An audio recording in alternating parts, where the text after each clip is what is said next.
লেবাননের রাজধানী বৈরুতের দক্ষিণ পশ্চিমের শহরতলিতে ইসরায়েলের হামলায় হেজবুল্লাহর এক শীর্ষ কর্মকর্তা সহ ৫ জন নিহত হয়েছেন। নিহত হেজবুল্লাহ নেতার নাম হাইথাম আলী আল তাবতাবাই।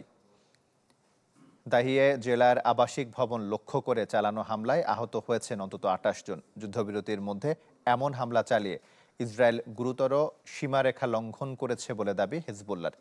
গত বছরের নভেম্বরে যুক্তরাষ্ট্র ও ফ্রান্সের মধ্যস্থতায় এই যুদ্ধবিরতি কার্যকর হয়। গেল কয়েক মাসের মধ্যে দক্ষিণ বৈরুতে এটাই ইসরায়েলের প্রথম হামলা।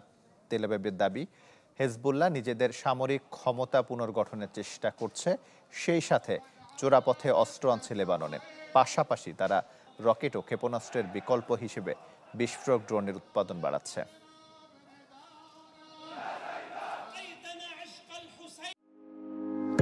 হার্টের যত্নে বিশ্বসেরা ক্যানোলা তেল এখন বাংলাদেশে।